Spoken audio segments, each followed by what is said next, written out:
Hello everyone, it's me Prerna Tiwari. I hope you all doing great. Today's video is totally on a different video from my YouTube channel. इस तरह की video मैंने अभी तक मेरे channel पे upload नहीं की है. Today's we gonna talk about it hair treatments. Market में कई तरह के हेयर ट्रीटमेंट्स चल रहे हैं और उनको लेके कई तरह के मिथ्स हैं.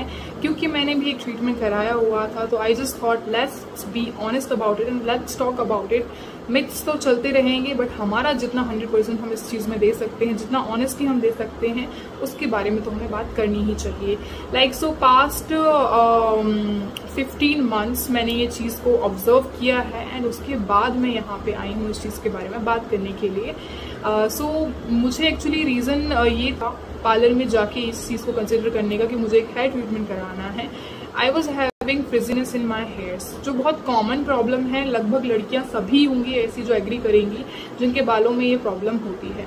And I think man also, but most probably girls के साथ ये प्रॉब्लम जाती ही जाती है क्योंकि वो ओपन रखते हैं हेयर्स को एंड बहुत तरह के हेयर स्टाइल वो वेयर करते हैं.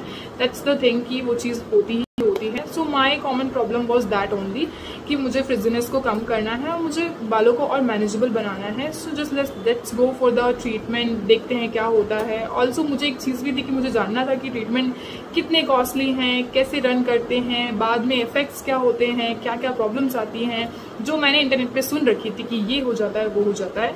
सो I just went out and my parlour वाली दीदी हैज़ टोल्ड मी कि दीदी आपको ये चीज़ करानी चाहिए. सो आई जस्ट थॉट कि okay she has more experience than me, तो let's go for this only. जो वो बोल रही है तो उसने मुझे स्मूथनिंग सजेस्ट किया था क्योंकि मेरे बालों का जो टेक्सचर था it is like more wavy and यहाँ से वो स्ट्रेट थे एंड इस तरफ से वो नीचे तक काफ़ी ज़्यादा वेव उनमें था. सो आई जस्ट थॉट कि okay if she is saying let's go for this.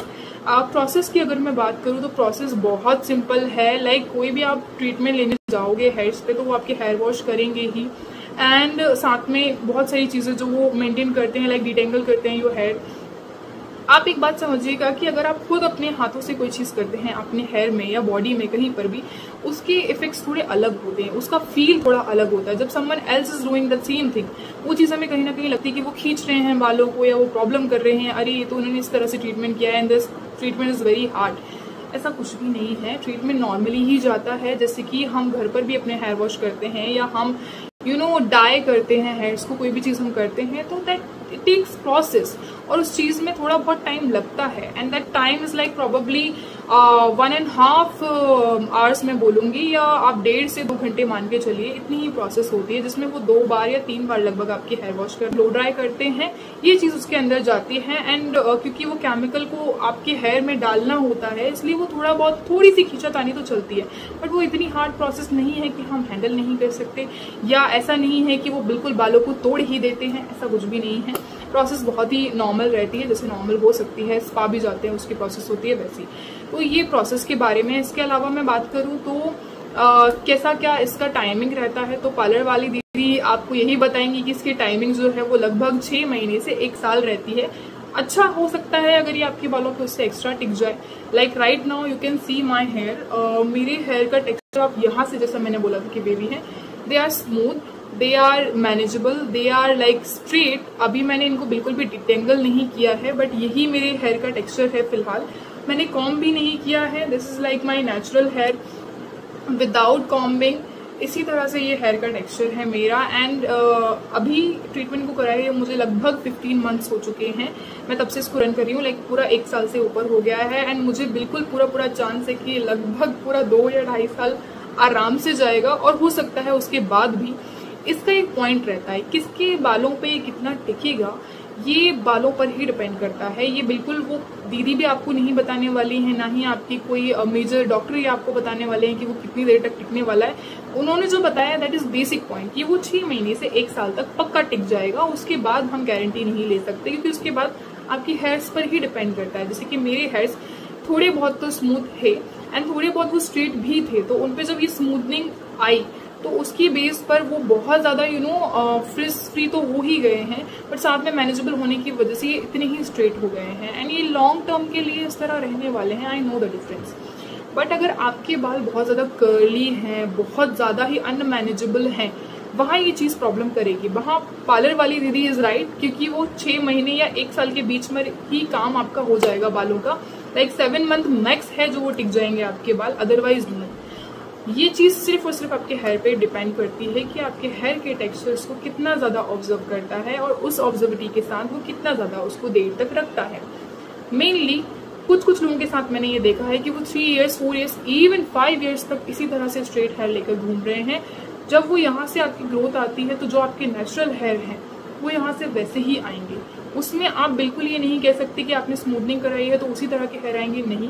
जो आपके नॉर्मल हेयर हैं वो जब यहाँ तक आ जाएंगे या यहाँ तक आ जाएंगे तो यहाँ का जो टेक्सचर है वो स्मूथनिंग बेस्ड रहेगा या जो आपने कराया हुआ है ट्रीटमेंट उसकी बेस पे रहेगा। तो यहाँ से आपके नॉर्मल हेयर्स आ जाएंगे जिससे वो बिगड़ने लगता है, जिससे लगता है कि नहीं यार ये ट्रीटमेंट तो बिगड़ गया है, बट ये करेक्ट नहीं है। करेक्टली यहाँ से आपके जो बाल हैं जहाँ आपकी ग्रोथ नहीं आई है वहां से वो उसी तरह से रहेंगे। एंड द अदर हैंड जब आपकी ग्रोथ होने लगी है तो वो चीज वहां से वैसी ही होगी। लाइक अगर आपका हेयर का टेक्सचर मैं बात करूं कि कर्ली है तो प्रॉबेबली वो ज्यादा टाइम तक नहीं टिकेंगे, दैट इज ट्रू। ये यही होने वाला है, इसमें कोई मिथ नहीं है। एंड मेनली 6 मंथ तो मैक्स टू मैक्स बिल्कुल ये टिकने वाला है, इसमें कोई भी प्रॉब्लम आपको नहीं होने वाली है। ये बिल्कुल ऐसे ही रहेंगे और बहुत ज्यादा अच्छे से मैनेज हो जाएंगे ये। And the second question is comes कि क्या ये कॉस्टली है, तो मैं बोलूंगी कि नहीं, ये उतना कॉस्टली नहीं है। अगर मैं सिर्फ स्मूथनिंग की बात करूं तो नहीं है। अगर मैं बाकी अदर ट्रीटमेंट की बात करूं लाइक बोटॉक्स, स्टीम, ये स्मूथनिंग से थोड़े महंगे हो सकते हैं। स्मूथनिंग इन सबसे थोड़ा सा चीपेस्ट पड़ेगा आपको। केराटिन की लगभग ये, जैसे अगर आपने केराटिन कभी कराया होगा तो उसके लगभग इसका प्राइस होता है। जो मैंने कराया था like in my city that is like 5500। And उस टाइम पे ये एक तरह का ऑफर आया था जिसमें ये मैंने चीज कराई थी, तो ऑफर के बेस पे ये 5500 में हो गया था।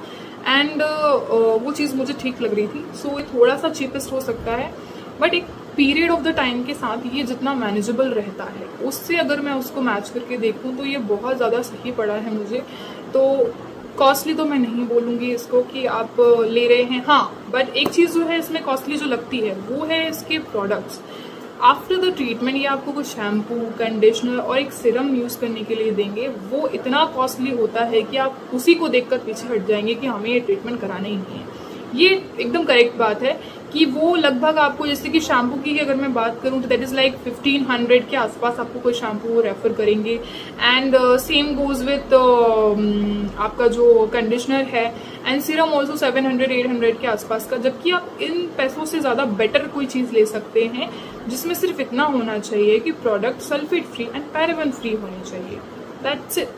अगर आप वो प्रोडक्ट नहीं भी यूज करते हैं तब भी आपके बाल वैसे ही रहने वाले हैं जैसे कि इस तरह से है। बिल्कुल भी ये ऐसा नहीं है कि आपको वही प्रोडक्ट यूज करने चाहिए, बट मैं अपने सेंस में बताऊं तो मैंने एटलीस्ट 2 to 3 मंथ्स वही प्रोडक्ट यूज किए हैं। जब एक टाइम पे मुझे ये लगने लगा कि नहीं, this is like very costly for me, मैं इसके लिए नहीं जा सकती for the long period of time, so I just switched it. And मैंने कौन सा प्रोडक्ट उसकी जगह यूज किया उसका भी मैं यहाँ पे पिक्चर लगा दूंगी। जो मुझे पहले दिया गया था पार्लर वाली दीदी ने, वो भी मैं यहाँ पे आपको साइड में पिक्चराइज कर दूंगी।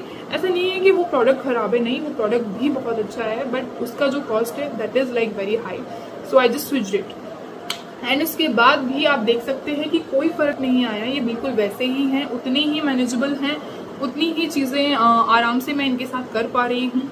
एंड फ्रिज बिल्कुल नहीं है बालों के अंदर। एंड मतलब मुझे तो बहुत ज्यादा पसंद आया है ट्रीटमेंट को। अगर मैं बात करूं रिग्रेट किया है कि नहीं किया है तो आई विल से कि नहीं, मैंने रिग्रेट बिल्कुल नहीं किया इस ट्रीटमेंट को। जो चीज मैं जो रीजन लेकर वहां पे गई हुई थी वो रीजन 100% मुझे करेक्ट किया गया है। मुझे फ्रिजीनेस बिल्कुल प्रॉब्लम नहीं हुई है उस चीज की, तो मैं रिग्रेट क्यों ही कहूंगी। हाँ, लेकिन एक टाइम पे आपको बीच बीच में ऐसा लगता रहेगा जब आपको कोई हेयर स्टाइल बनानी है कि यार मेरे पुराने वाले हेयर्स होते तो मैं शायद ऐसी दिखती, या मेरा ऐसा होता, या मैं ये हेयर स्टाइल इजीली बना सकती थी। तो यही प्रॉब्लम आपके अंदर से आएगी। It is not regret, but कहीं ना कहीं हम कंपेयर करने लगते हैं जो गर्ल्स में प्रॉब्लम रहती है। Yes girls, we do have the problem, हम ये चीज करते हैं, ये सिर्फ वो हमारे अंदर की प्रॉब्लम है, that is not the actual problem. So regret तो बिल्कुल नहीं किया। I just love this work, मुझे काफी ज्यादा पसंद आया है ये काम और मैंने इसको बहुत ही ज्यादा एंजॉय किया है, क्योंकि मेरे आधे से ज्यादा फंक्शन जो है वो यूं लाइक 10 मिनट्स हेयर स्टाइल में मेरा सारा काम हो जाता है। मुझे सिर्फ 10 मिनट लगते हैं अपने हेयर स्टाइल बनाने में, या उससे भी कम टाइम कि मैंने I just open it and let's go for it. And वो बहुत ही प्यारा लगता है, उसमें आपको मैनेज नहीं करना पड़ता, फिर इसकी टेंशन नहीं रहती, एक टेंशन फ्री हम उसमें काम कर सकते हैं। सो आई विल से कॉस्टली तो बिल्कुल नहीं है। एंड टाइमिंग मैं आपको क्लियर कर चुकी हूँ, हेयर्स पे डिपेंड करता है। मैक्स टू मैक्स ये 6 to 8 months बिल्कुल चलेगा, any type of hairs, but not more than that. So in my opinion you should go for that. और अगर इसके अलावा आपकी कोई सवाल है, कोई क्वेश्चन है, तो मैं उसके बारे में भी बताना चाहूँगी। आप मुझे कमेंट्स कर सकते हैं नीचे, I will answer all of your question, so please do for that. And one more thing I will say कि ये हमेशा सुना भी है हमने कहीं और पढ़ा भी होगा कि एक बार आप ट्राई कीजिए, वो चीज़ ट्राई करने पर ही समझ में आएगी। दूसरे जो कहते हैं वो चीज़ें उनके लिए कैसी हैं, उसी पे उनके ओपिनियंस आते हैं, ना कि वो सबके लिए कैसे हैं उस पर उनके ओपिनियंस आते हैं। तो जस्ट कमेंट बिलो कि आप और किस तरह की वीडियोस देखना चाहते हैं। Till then bye bye, take care.